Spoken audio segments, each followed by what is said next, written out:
ఈ యజ్ఞానికి ఎందుకు అని అంటే మానవుడు పుట్టినప్పటి నుంచి ఎంతో డబ్బు సంపాదిస్తాడు.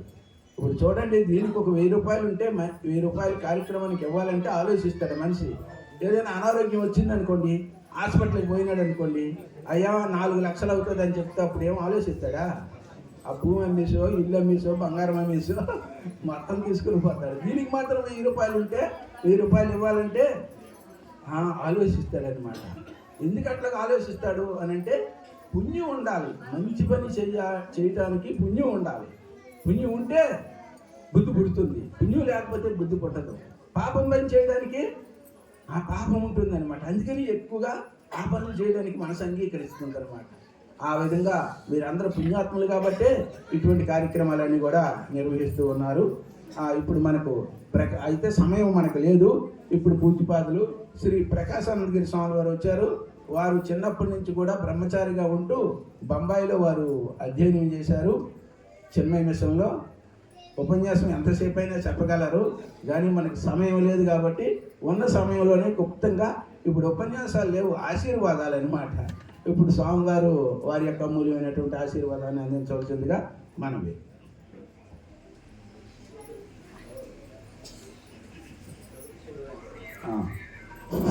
ఒక 5 నిమిషాల్లో వారి యొక్క ఆశీర్వాదాన్ని మనకి అందిస్తారు.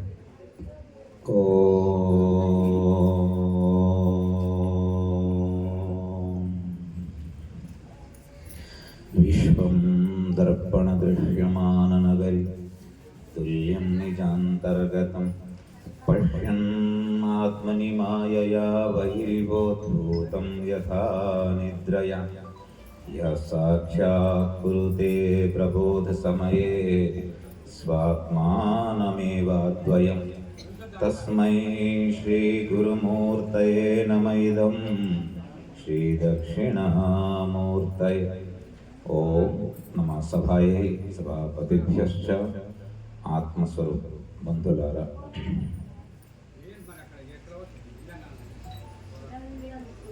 మనుషుల్లో ఎవడైనా దుఃఖం ఇష్టపడుతున్నాడా? ఎవడికి దుఃఖం అవసరం లేదు, కానీ దుఃఖం అనుభవించక ఎవడున్నాడా?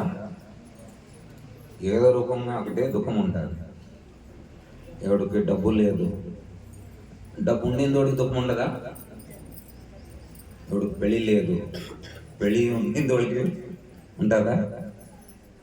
చదువు లేకపోయిందోడికి దుఃఖము, చదువు ఉండిందోడికి. కాబట్టి ప్రతి మనిషికి దుఃఖము ఉంది. రకరకాల ప్రయత్నం వలన మనము ఒకటే ఉద్దేశం ఏమిటంటే దుఃఖము దూరం చేసుకోవడం ఉద్దేశంలో అన్ని పనులు చేస్తూ ఉంటాం, కానీ అందరికీ దుఃఖం ఉంటుంది. దీనికి ఎవడు కారణం? ఎవరు మన దుఃఖాలు అనుభవించి కారణం ఎవరు? రాహు, శని, పితృదోషాలు, వస్తు దోషాలు, నాగదోషము అయి ఉంటాయా? దాన్ని అన్ని దుఃఖాలకి కారణము మన చేసేది కర్మాలే. ఎందుకంటే అవశ్యమేవ భుక్తవ్యం కృతం కర్మ శుభాశుభం. మనిషి చేసింది కర్మలో అనుభవించింది ఉంటుంది. ఎప్పుడు అంటే కల్పకోటి శతైరపి నా భుక్తే క్షయతే కర్మ వర్ష కల్పకోటి శతైరపి. 1,000 సంవత్సరాలైనా కర్మలో అనుభవించక నశించు, అనుభవించాల్సిందే ఉంటుంది. మీలట్టు మాలాట్టు లేదు. పెద్ద పెద్ద గొప్ప భక్తులు చూడండి, రమణ మహర్షి, రామకృష్ణ పరమహంస, అట్లాంటి వాళ్ళు కూడా. ఎందుకంటే గత జన్మలు ఏదో చేశారు, ఈ జన్మలు తప్పు చేయలేదు. నేను గత జన్మలో చేశారు కాబట్టి జ్ఞానంలో అయిపోయింది, కాబట్టి ఇప్పుడు అనుభవించాల్సింది వచ్చింది. అట్లాంటి వాళ్ళకి కాబట్టి మెనకొండవా ఉంటాయి. కాబట్టి అజ్ఞానం అయితే ఏం చేయాలి? అట్లాంటి పాపాలు ఎందుకు చేస్తున్నాం మనము? దుఃఖాల్లో కారణం ఏంటి? పాపకర్మాలు. మరి పాపకర్మాలు చేయకపోతే దుఃఖాలు రావు కదా, దాన్ని మరి ఎందుకు చేయడము? ఎందుకంటే అదే భగవద్గీతలో అర్జునుడు అడుగుతున్నాడు, భగవంతుడు అథక్కేన ప్రయుక్తోయం పాపం చరతి పూరుష అనిచ్ఛన్నపి వార్షణేయ బలాదివనియోజిత. అనిచ్ఛన్నపి ఇష్టము లేక మనిషి పాపాలు ఎందుకు చేస్తున్నాడు అని అర్జునుడు ప్రశ్నిస్తున్నాడు కదా. మనం ఎవడు పాపం చేద్దాం కొద్ది ఉంటారు, తెలిసి చేస్తుంటారు, కొద్ది జనాలు తెలియక కూడా చేస్తుంటాం. తెలుస్తూ కూడా అయిపోతుండే పాపాలు, అవునా లేదా? అది దీనికి కారణం ఏంటి అంటే నెక్స్ట్ శ్లోకంలో భగవంతుడు సమాధానం చెప్తున్నాడు. కామ ఏష క్రోధ ఏష రజోగుణ సముద్భవ మహాశన మహాపాప్మ బిద్ధి ఏన ఇహ వైరిణం. ఈ సంసారంలో మనకి పరమ శత్రుడు ఎవడు అంటే మన కోరిక. మన కోరికలు మన వలన పాపాలు చేపిస్తుంటాయి. కాబట్టి కోరికలు ఎందుకు? సుఖం గురించి, అవునా?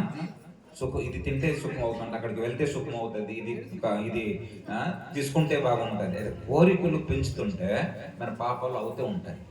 కాబట్టి కోరికలు ఎందుకు అవుతున్నాయి? సుఖం గురించి. అయితే లోపల సుఖము లేదు కాబట్టి ఎక్కడికో వెళ్తే సుఖం అవుతుంది, ఇది అనుభవిస్తే సుఖం అవుతుంది, బంగారం కొంటే సుఖం అవుతుంది, బొంగులో కొంటే బయట కోరికలు పెరుగుతుంది. కాబట్టి సుఖం లోపల ఉన్నది అనుకోండి, మరి మనకి బయట వెళ్ళాల్సి వస్తుందా? లేదు. కాబట్టి దీనికి సమాధానం ఏమిటి అంటే మనసు లోపల ఆనందం పొందామనుకోండి, మనకి బయట ఆనందం గురించి చేసాల్సింది ఏమి ఉండదు. కర్తవ్యం కాబట్టి చేద్దాం తప్ప. ఇప్పుడు తింటున్నాం దేని గురించి? బతికింది గురించి తక్కువ తిన్నిందోళ్ళు చాలా తక్కువ ఉంటారు, కానీ తిన్నిందు గురించి బతికిందోళ్ళు మనమందరం, అవునా లేదా?